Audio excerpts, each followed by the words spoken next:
Good morning बच्चों, आज हम करने जा रहे हैं आपकी वर्कशीट 65 विषय विज्ञान कक्षा 10। हमारी डेट 10 दिसंबर के लिए। तो चलिए शुरू करते हैं।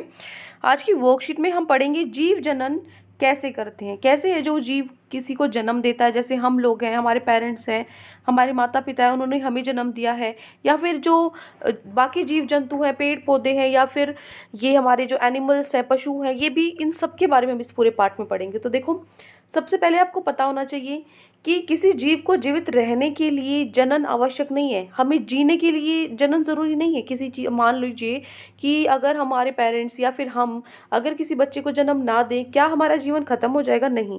जीने के लिए ज़रूरी नहीं है। वो अनिवार्य इसलिए है क्योंकि क्या हो जाएगा, उससे हमारा अस्तित्व बना रहेगा। ठीक है, किसी स्पीशीज़ को अपना अस्तित्व बनाए रखने के लिए जनन अनिवार्य है। क्योंकि अगर हम जन्म ही नहीं देंगे किसी को, तो धीरे धीरे क्या होगा, मनुष्य तो खत्म हो जाएगी, हमारी प्रजाति खत्म हो जाएगी। स्पीशीज क्या होती है? प्रजाति होती है। ठीक है, अब देखो, क्या जीव पूर्णतः अपनी प्रतिकृति का सर्जन करते हैं?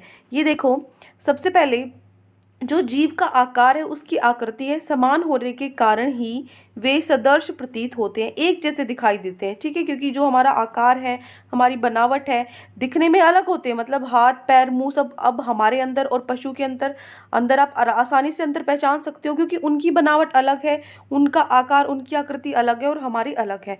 तो यदि शरीर के डिज़ाइन समान है, एक जैसे हैं अगर शरीर के डिज़ाइन, तो इन डिज़ाइनों के ब्लूप्रिंट समान होने चाहिए, है ना।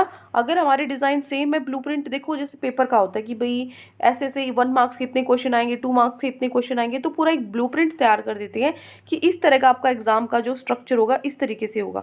तो इसी तरीके से जो हमारा शरीर है उसका भी एक ब्लूप्रिंट होता है। तो उनका जो डिज़ाइन है, जो ब्लूप्रिंट है, वो एक जैसा होना चाहिए। इससे सबसे इस बुनियादी स्तर पर प्रजनन में शरीर के डिज़ाइन के ब्लूप्रिंट की प्रतियां बनाना शामिल होगा। उसके बाद है, कोशिका के केंद्रक में पाए जाने वाले गुणसूत्रों के डीएनए क्या होता है? डीऑक्सीराइबोन्यूक्लिक अम्ल। तो कोशिका में जो हमारे सेल होते हैं, कोशिका होती है हमारी, उसमें जो केंद्र होता है, केंद्र में पाए जाते हैं गुणसूत्र। आपको पता भी होगा 23 गुणसूत्र होते हैं। तो 23 जो ये गुणसूत्र होते हैं कोशिका के केंद्र के अंदर, उसके अणुओं में आनुवांशिक गुणों का संदेश होता है, जो जनक से संतति पीढ़ी में जाता है। जो हमारा डीएनए होता है, उसकी मदद से क्या होता है, हमारे अंदर हमारे जो पेरेंट्स हैं, जो हमारी पीढ़ी है, पिछली पीढ़ी है, उसमें से अगली पीढ़ी तक जो गुण है वो जाते हैं।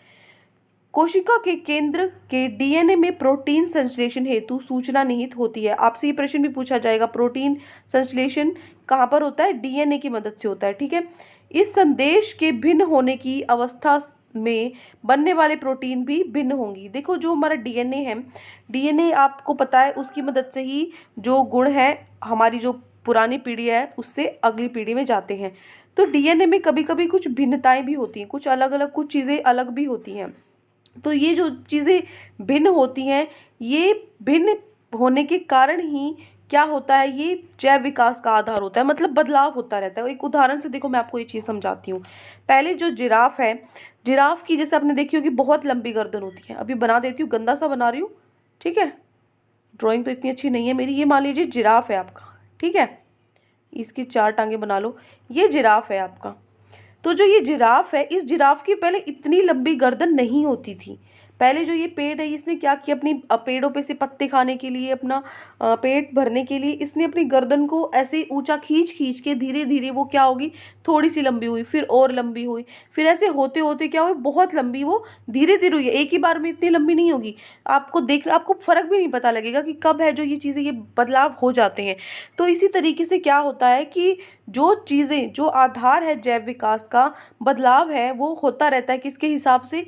जिस तरीके से उनका रहना है, जो जिस इन्वायरमेंट में वो रह रहे हैं, उसके हिसाब से क्या हो जाता है, कुछ बदलाव होते रहते हैं। जैसे एक और एग्जांपल से मैं आपको समझाती हूँ, उदाहरण से। पहले हम बोलते हैं कि भाई जो मनुष्य, वो पहले बंदर था। तो क्या हुआ, धीरे धीरे करके हमने क्या किया, हमने सीधा, पहले हम बंदर की तरह ही थे बिल्कुल, अपने हाथ जो पैर हैं वो बंदर की तरह ही हम चलते थे। उसके बाद धीरे धीरे हमने क्या किया, सीधा खड़ा होना शुरू किया। ठीक है, तो ये क्या धीरे धीरे हुआ, एक ही बार से ये तो नहीं है पहले आप बंदर थे और सीधा इंसान बन गए। तो कुछ कुछ चीज़ें ना बदलती रही, किसके हिसाब से, वक्त के हिसाब से कुछ चीज़ें बदलती रही, जिन जिन चीज़ों की हमें ज़रूरत थी। तो ठीक है, तो जैव की जो प्रतिकृति है बनाने की प्रक्रिया में कुछ विभिन्नता आती है, जो जैव विकास का आधार है। ठीक है, संतति कोशिकाएं समान होते हुए भी किसी न किसी रूप में एक दूसरे से भिन्न होती हैं। जनन में होने वाली यह विभिन्नताएं जैव विकास का आधार है। यही चीज दोबारा से यहाँ रिपीट होकर लिखिए, कोई बात नहीं। उसके बाद देखो, उसके बाद है जनन क्या होता है। देखो, वह जैव प्रक्रिया जो यह सुनिश्चित करता है कि पौधे या जंतु पृथ्वी से लुप्त नहीं होंगे, खत्म नहीं होंगे, क्योंकि प्रजनन एक ऐसी प्रक्रिया, ये प्रजनन जनन ही है, ठीक है। ऐसी प्रक्रिया है जिसके द्वारा एक जीव अपने जैसे एक नए जीव का निर्माण करता है। देखो, जो पृथ्वी अगर हम जन्म देना ही बंद कर देंगे, जनन होगा ही नहीं, तो मनुष्य है उसका अंत तो निश्चय है ना, वो तो खत्म हो जाएगा एक दिन। क्योंकि अगर जन्म नहीं होंगे और जो पहले जो लोग हैं, मनुष्य हैं, वो तो बूढ़े हो गए, सबकी मृत्यु होनी ही है, तो धीरे धीरे क्या हो जाएगा, हमारी प्रजाति खत्म हो जाएगी। तो ये सुनिश्चित किस चीज़ से होता है कि हमारी प्रजाति खत्म नहीं होगी, पृथ्वी पर जो पौधे हैं, जीव जंतु खत्म नहीं होंगे, वो इसी से हम निश्चित कर सकते हैं कि वो जनन के कारण ही खत्म नहीं होंगे। क्योंकि जनन तो होता ही रहेगा, जिसके कारण जो पृथ्वी है उस पर हमारी जो स्पीसीज है, जो जाति है हमारी, उसका अस्तित्व बना रहेगा। तो ये दो प्रकार के होते हैं जो जनन होते हैं, एक होता है अलैंगिक और एक होता है लैंगिक। अलैंगिक और लैंगिक में क्या फर्क है? अलैंगिक होता है जब केवल एक जनक ही संतति को उत्पन्न करते हैं, ठीक है। कहने का मतलब है, देखो, जो हमारे पेरेंट्स होते हैं, हमारे माता पिता दो होते हैं, तो वो दो जनकों से क्या करते हैं, हम उत्पन्न करते हैं, हमारी संतति होती है, ठीक है। दो जनकों से संतति उत्पन्न होती है, लेकिन ये तो होते हैं लैंगिक जनन, ठीक है, जो हमारे मनुष्य के अंदर होता है लैंगिक जनन। लेकिन ऐसे भी होते हैं बहुत सारे जीव जंतु जो केवल एक खुद से ही संतति को उत्पन्न कर सकते हैं, तो वो होते हैं अलैंगिक जनन, ठीक है। जो अलैंगिक जनन होते हैं उसके अंदर डीएनए का संयुगम नहीं होता। मतलब संयुगम क्या होता है? संयोग, मिलकर जो बनता है आपस में। अब एक ही जनक होता है तो संयोग किसके साथ होगा, है ना, तो डीएनए का संयुगम इसमें नहीं होता। लेकिन लैंगिक जनन में युग्मकों के संयुग्मन से डीएनए का संयुग्मन होता है, ठीक है। इससे क्या होगा कि दो आपस में दो जनक है तो इनमें आपस में संगम होता है, ठीक है। जो उनके युग्मकों की संगम मत कहने का मतलब है, देखो, जो कोशिकाएं होती हैं हमारे जनन के लिए वो अलग होती हैं। तो दो जनकों में यहाँ पे दो कोशिकाएं होती हैं। एक क्या होती है? दो, जैसे एक लड़का है एक लड़की है, ठीक है, माता पिता है, तो एक माता और एक पिता के दोनों के युग्मों के संयोग को क्या होता है, वो आपस में मिल जाते हैं, संयुगम होता है, जिससे क्या होता है, हमारा जो एक कोशिका बनती है, जिससे हमारी संतति की उत्पन्न होती है। अब देखो, जो उत्पन्न संतति है लगभग जनक के समान होती है। अलैंगिक में क्या होता है, बिल्कुल मतलब 90% बिल्कुल उसी जैसी होती है जिसने उसको जन्म दिया। जैसे एक जन्म होता है, जैसे पेड़ है, क्या आप पेड़ पौधे को पहचान सकते हो? पेड़ पौधे सारे एक जैसे होते हैं, आपको फर्क नहीं पता लगता ज़्यादा। तो इसमें क्या होता है, जो एक जैसे होते हैं, बिल्कुल एक जैसे होते हैं, दिखने में थोड़ा बहुत ही फर्क होता है। लेकिन लैंगिक जन्म में क्या होता है, उत्पन्न संतति जनकों से विभिन्न होते हैं, ठीक है। क्योंकि हम क्या है, हमारा बॉडी डिजाइन सेम है, जो हमारी शरीर है उसका डिजाइन सेम है, बिल्कुल जैसे हाथ पैर मनुष्य है तो ऑब्वियसली वही रहेगा। लेकिन हमारी शक्ल क्या बिल्कुल सेम अपने माता पिता पे उनकी झलक आती है, उन जैसी है। कुछ कुछ चीज़ें, उनके जो गुण हैं, लक्षण है, हमारे अंदर आ जाते हैं। लेकिन क्या बिल्कुल सेम टू सेम शक्ल होती है हमारी? नहीं ना। तो हमारे अंदर क्या होता है, विभिन्नता होती है, ठीक है। उत्पन्न संतति जनकों से विभिन्न होते हैं। तो ये हो गए अलैंगिक और लैंगिक। अब देखो, उसके बाद है विभिन्नता का महत्व। मैंने बोला था कि जो डीएनए है ना, इसमें विभिन्नता होती रहती है कुछ, जो क्या है, जैव विकास का आधार है। तो ये विभिन्नता क्यों जरूरी है? एक तो जैव विकास के लिए जरूरी है, यही बात हो गई। तो इसको हम डिटेल में पढ़ते हैं इसको, कि क्यों जो ये होता है, जैव विकास है, ऐसा क्यों होता है कि भाई ये जरूरी है। देखो, अपनी जनन क्षमता का उपयोग कर जीवों की समष्टि परितंत्र में स्थान अथवा निकेत ग्रहण करते हैं। देखो क्या होता है, अलग अलग जो हमारी जितने भी जीव जंतु हैं, पौधे हैं या हम मनुष्य हैं, तो सबका जनन करने की जो प्रक्रिया होती है उसका एक अलग इन्वायरमेंट, सबको अलग अलग वो चाहिए कि भाई उसकी जो जहाँ वो, जैसे आपने देखा होगा, उदाहरण से मैं आपको समझाती हूँ। कुछ जीव ऐसे हैं कि जो मिट्टी के अंदर अपना जनन करते हैं, ठीक है। कुछ जीव ऐसे हैं जिनको बहुत ज़्यादा गर्मी चाहिए होती है, कुछ जीव ऐसे हैं जिनको बहुत ज़्यादा ठंड चाहिए होती है। तो अपने हिसाब से क्या होती है, अलग अलग प्रजातियों की अपनी अलग अलग क्या होती हैं, क्षमताएं होती हैं, जिसके अंदर वो जनन कर सकते हैं, ठीक है।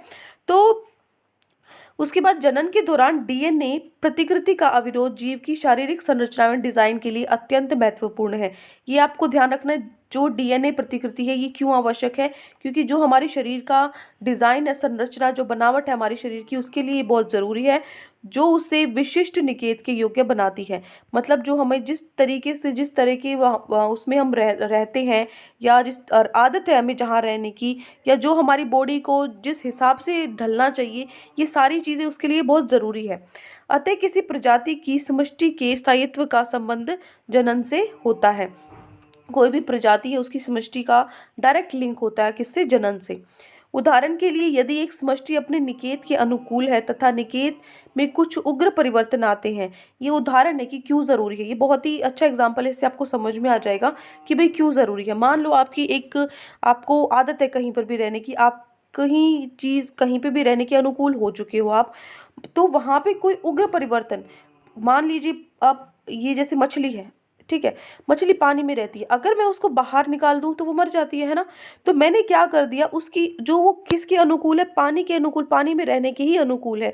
उसके जो शरीर है, या जो उसकी बनावट है, जो उसके स्ट्रक्चर है बॉडी का, सब कुछ है वो किसके अनुकूल है? पानी में रहने के ही अनुकूल है। अगर मैं उसको बाहर निकालूंगी, परिवर्तन करूंगी किसी भी तरह का, तो क्या हो जाएगी? वो मर जाएगी, है ना।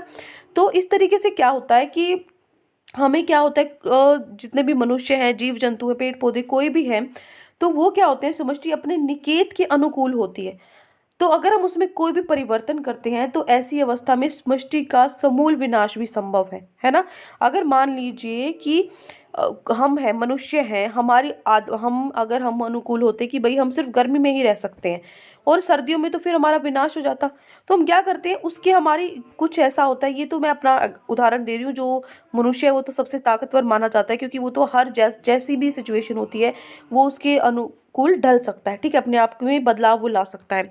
तो मनुष्य तो कर सकता है, लेकिन कुछ जीव जंतु होते हैं जो बहुत, जैसे बैक्टीरिया हैं, यहाँ पे उदाहरण आपको दिया है, वो क्या होते हैं, बिल्कुल गर्मी में रह सकते हैं। लेकिन अगर वो, मान लीजिए इतनी ज़्यादा, मतलब मॉडरेट गर्मी, ज़्यादा गर्मी नहीं कि बिल्कुल ही वो हो गया, अगर बहुत ज़्यादा गर्मी होगी तो सब मर जाएंगे।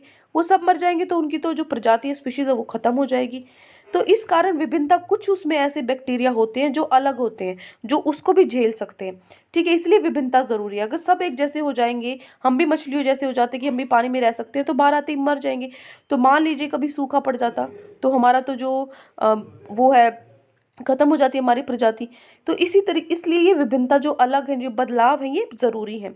तो देखो, यदि समष्टि के जीवों में कुछ विभिन्नता होंगी तो उनके जीवित रहने की कुछ संभावना होगी, कि भाई अगर बारिश आ गई, पानी आ गया, कुछ भी हो गया, तो हम उसमें भी जी सकें। तो इसलिए विभिन्नता जरूरी है। अतः यदि शीतोष्ण जल में पाए जाने वाले जीवाणुओं की कोई समष्टि है तथा वैश्विक उष्णीकरण के कारण जल का ताप बढ़ जाता है, मान लीजिए पानी में जो रहते हैं बैक्टीरिया, हमारे जो जंतु रहते हैं, जीवाणु हैं जो, और अगर वो तापमान बहुत ज़्यादा बढ़ जाता है और वो पानी बहुत ज़्यादा गर्म हो जाता है, तो क्या हो जाएगा, अधिकतर जीवाणु क्या हो जाएंगे, व्यष्टि मर जाएंगे। लेकिन कुछ ऐसे भी उष्ण प्रतिरोधी क्षमता वाले, जो उष्ण को, जो हीट, गर्मी है, उसको भी क्या कर सकते हैं, उसको भी झेल सकते हैं, ऐसे वाले जीवाणु भी कुछ मिल जाएंगे। कुछ परिवर्तन ही जीवित रह, तो वही क्या होंगे, जीवित रहेंगे। तो इससे क्या होगा, अब वो जीवित रहेंगे तो वो आगे वृद्धि करते रहेंगे और जनन कर सकते हैं, और आगे और भी जीवाणु पैदा कर सकते हैं। तो उनकी जो जाति है, प्रजाति है, वो बनी रहेगी। इसलिए विभिन्नता बहुत जरूरी है। अतः विभिन्नता स्पीशीज की उत्तर जीविता बनाए रखने में उपयोगी है, ठीक है। अब देखो, ये तो हो गई हमारी वर्कशीट। अब हम चलते हैं हमारे प्रश्न उत्तर पे। 6 प्रश्न उत्तर दिए गए हैं। पहला प्रश्न है, उस जैव प्रक्रिया का नाम लिखिए जो यह सुनिश्चित करता है कि पौधे या जंतु पृथ्वी से लुप्त नहीं होंगे। तो ये आपको लिखना है उत्तर नंबर 1 में। ये है उत्तर, प्रजनन जैव प्रक्रिया यह सुनिश्चित करता है कि पौधे या जंतु पृथ्वी से लुप्त नहीं होंगे। कौन करता है? प्रजनन, ठीक है। तो जैव प्रक्रिया, जनन भी लिख सकते हो यहाँ पे, ठीक है। तो ये हो गया उत्तर नंबर 1। अब चलते हैं उत्तर नंबर 2 पे। उत्तर 2 है, जनन प्रक्रिया में डीएनए प्रतिकृति बनाने का क्या महत्व है, ये आपको बताना है। तो लिखोगे, उत्तर में डीएनए की प्रतिकृति बनाने की प्रक्रिया में कुछ विभिन्नता आती है जो जैव विकास का आधार है, और जन्म के दौरान डीएनए प्रतिकृति का जीव शारीरिक संरचना एवं डिजाइन के लिए अत्यंत महत्वपूर्ण है, जो जीवों के विशिष्ट स्थान में रहने की योग्य बनाती है, ठीक है। ये हो गया प्रश्न नंबर 2। प्रश्न नंबर 3 है, स्पीशीज में उत्तरजीविता के लिए विभिन्नता क्यों लाभदायक है। तो लिखोगे, जीवों में विभिन्नता उनकी स्पीशीज की समष्टि को स्थायित्व प्रदान करता है। कोई भी एक समष्टि अपने निकेत के प्रति अनुकूलित होते हैं, परंतु विषम परिस्थिति में जब कोई निकेत उनके अनुकूल नहीं रह जाता, तब यही विभिन्नता समष्टि के मूल निवास से बचाता है। अतः विभिन्नता समष्टि के उत्तरजीविता बनाए रखने के लिए लाभदायक है। जो भी मैंने आपको बताया कि विभिन्नताएं होनी जरूरी है। मान लीजिए सारे के सारे किसी में भी योग्यता नहीं होती, किसी में भी क्षमता नहीं होती गर्मी को झेलने की, तो सारे मर जाते हैं और उनकी प्रजाति खत्म हो जाती। इसलिए कुछ ऐसे होते हैं, ऐसी विभिन्नताएं होती हैं, कुछ में ऐसी क्षमताएं होती है जो उसको भी झेल सके और अपना जो अपनी स्पीसीज है उसको बचाए रखते हैं। ठीक है, ये आपको लिखना है। तो ये देखो, ये है आपका उत्तर नंबर 3। ठीक है, उसके बाद है उत्तर नंबर 4, जनन तथा उसके प्रकारों को परिभाषित कीजिए। तो ये आप लिखोगे उत्तर नंबर 4 में। जनन क्या होता है? जैव प्रक्रिया जिसके द्वारा एक जीव अपने जैसी नई जीव का निर्माण करता है, वो क्या होता है? जनन। यह 2 प्रकार के होते हैं। कौन से? अलैंगिक जनन और लैंगिक जनन। अलैंगिक जनन कौन से होते हैं? जो केवल एक जनक की संतति को उत्पन्न करते हैं। और लैंगिक जनन क्या होते हैं? जो 2 जनकों से संतति उत्पन्न करते हैं। ठीक है, ये हो गया आपका उत्तर नंबर 4। अब हम चलते हैं हमारे उत्तर नंबर 5 पे। ये आपको लिख लेना है। ठीक है, दिखा देती हूँ मैं।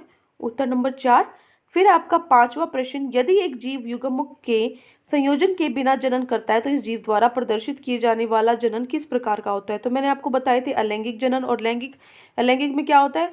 जो ये होता है युग्मों का संगम नहीं होता, तो ये अलैंगिक जनन इसका उत्तर आएगा। ठीक है, उत्तर नंबर 5। फिर चलते हैं उत्तर नंबर 6 पे, हमारा आखिरी प्रश्न, कोशिका के केंद्रक में प्रोटीन संश्लेषण का मुख्य स्रोत क्या है? ये मैंने बताया था, प्रोटीन संश्लेषण कहाँ पे होता है? ये डीएनए की मदद से होता है। ठीक है, तो ये हो जाएगा उत्तर नंबर 6 का आंसर, डीएनए।